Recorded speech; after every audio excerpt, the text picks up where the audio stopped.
जी नमस्कार दोस्तों, मैं एडवोकेट विजय कुमार राय आपका अपने यूट्यूब चैनल के माध्यम से हार्दिक स्वागत और अभिनंदन करता हूं। मैं रोजाना की भांति आपके समक्ष law legal justice legal awareness के तहत नए नए कानूनी विषयों पर परिचर्चा करने के लिए तत्पर और तैयार रहता हूं।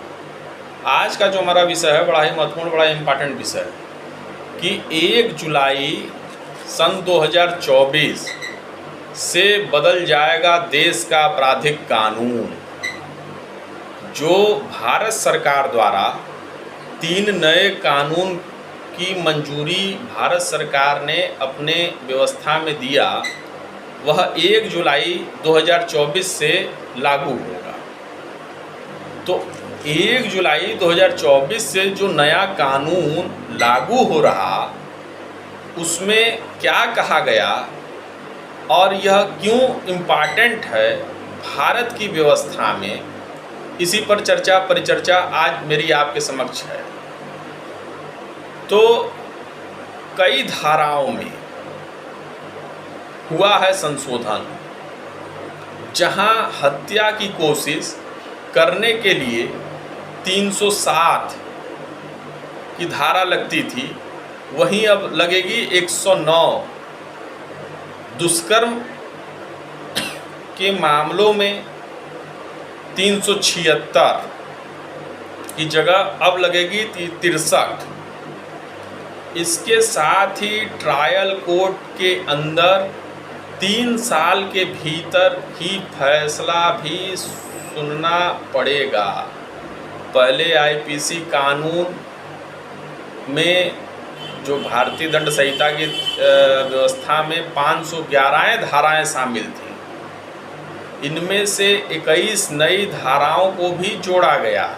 इसी प्रकार सीआरपीसी कानून में 484 धाराएं थीं, जो बढ़कर 531 हो जाएंगी। इसमें 177 नई धाराएं जोड़ी गई।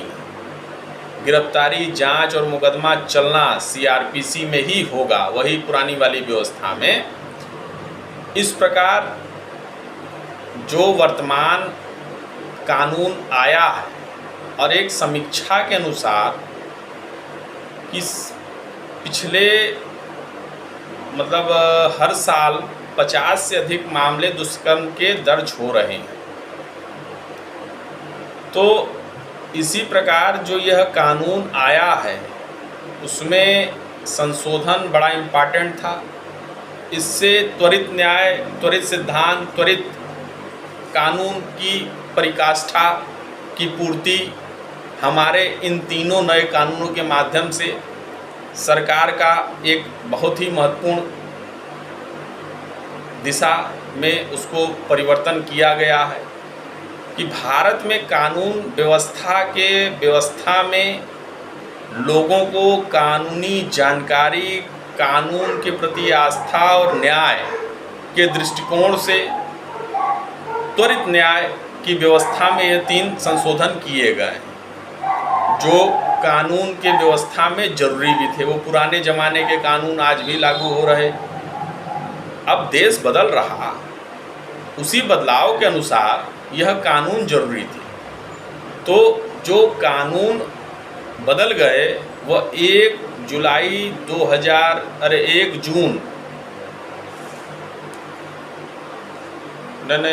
1 जुलाई, मिसअंडरस्टैंडिंग हो जाती है कभी काल। तो 1 जुलाई से 2024 से हमारा कानून बदल रहा। अब जो भी एफआईआर, जो भी जांच, जो भी कानूनी ट्रायल चालू होंगे, वह नए कानून के अंतर्गत आएंगे। नए कानून की व्यवस्था में वो सारी चीज़ें होंगी। अब कई लोगों का यह प्रश्न होता है कि भैया कानून तो बदल रहा है 1 जुलाई से, तो क्या हमारे पिछले मुकदमे भी उसी में कन्वर्ट हो जाएंगे, या क्या जो हमारा पिछला मुकदमा है वह नए कानून के तहत उसी में समाहित हो जाएंगे? तो ऐसा हरगिज़ नहीं होगा। आपका ट्रायल, आपका सिस्टम जो पुराने एफआईआर या 1 जुलाई 2024 से पहले के जो FIR या 1 जुलाई 2024 से पहले के जो ट्रायल कोर्ट में चल रहे हैं, तो उसी व्यवस्था में वो ट्रायल चलेंगे, उसी व्यवस्था में कोर्ट काम करेगी। लेकिन 1 जुलाई 2024 से जो भी नए मामले पंजीकृत हो रहे, उनका ट्रायल, उनका इन्वेस्टिगेशन, उनका लीगल पॉइंट ऑफ व्यू से एक सिस्टम जो जनरेट हो रहा एज इस कानून में जो संशोधन हो रखा कानूनों में, तो उसी व्यवस्था के अनुसार वह चीज़ें आगे प्रोसीड होंगी।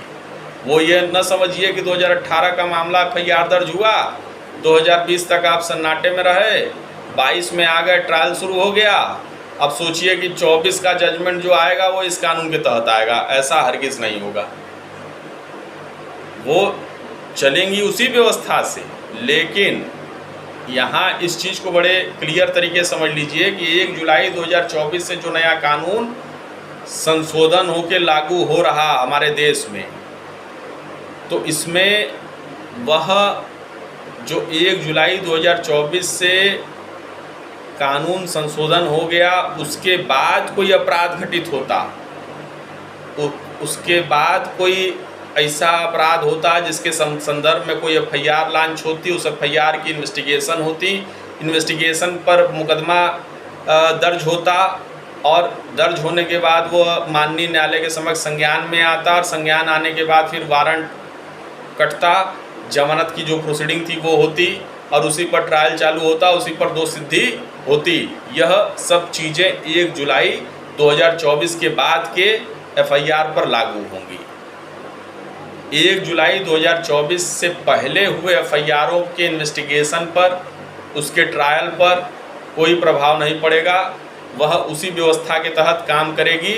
पुराने सेक्शनों के आधार पर, पुराने जजमेंटों के आधार पर कोर्ट उसी व्यवस्था में आगे बढ़ेगी। ये सारी प्रक्रिया 1 जुलाई 2024 के व्यवस्था में जा रही।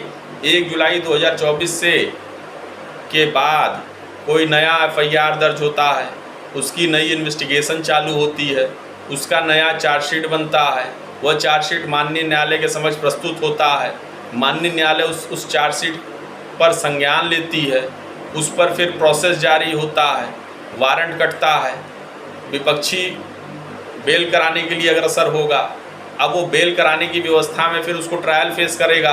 तो वह सब चीज़ें 1 जुलाई 2024 के बाद की हैं। तो आप अपने दिमाग से यह चीज़ निकाल दीजिए कि पुराने समय में जो भी चीज़ें हो रही है, मुकदमा पेंडिंग है, तो वो अभी इसमें समाहित है। ऐसा नहीं है। 1 जुलाई 2024 के बाद ही यह नया कानून लागू हो रहा, और 1 जुलाई 2024 के बाद ही जो नया सिस्टम बन रहा, उसी के तहत वो सारी प्रोसीडिंग होगी जो इस कानून में दर्ज है।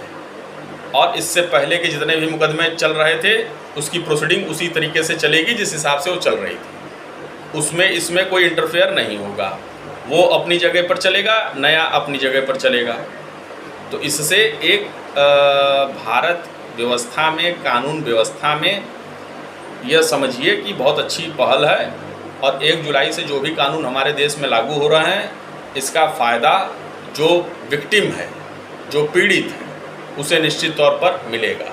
क्योंकि इससे पहले जो हमारे देश में कानून लागू थे, वो अंग्रेज़ों के ज़माने से चले आ रहे थे, और कहीं न कहीं लोगों को उस व्यवस्था में न्याय की परिकाष्ठा नहीं पूर्ति हो रही थी।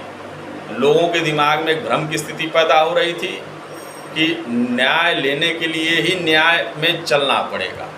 मतलब ये कि अब उस व्यवस्था में आपको चलना पड़ेगा। तो 1 जुलाई 2024 से जो नए कानून भारत में लागू हो रहे हैं, इसका दूरगामी प्रभाव हमारे कानून व्यवस्था पर निश्चित तौर पर पड़ना है और पड़ेगा। क्योंकि परिवर्तन ही प्रकृति का नियम है। अब परिवर्तन से ही प्रकृति बदलती, प्रकृति से ही परिवर्तन होता।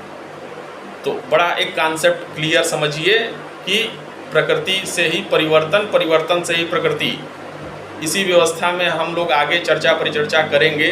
जो लेटेस्ट जजमेंट आएंगे उस सेक्शनों पर, उस कानून पर, तो उसकी चर्चा परिचर्चा हम लोग करते रहेंगे।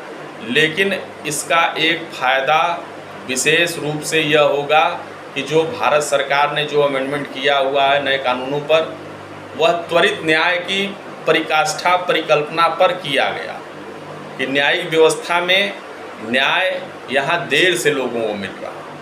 तो उसी व्यवस्था के तहत भारत सरकार ने जो न्यायिक परिवर्तन, यानी उसको कहेंगे कि जो संशोधन अमेंडमेंट उस एक्टों में किया है, वह इसलिए किया है कि हमारे देश में जो त्वरित न्याय की परिकाष्ठा थी, परिकल्पना थी, उसकी पूर्ति हो सके।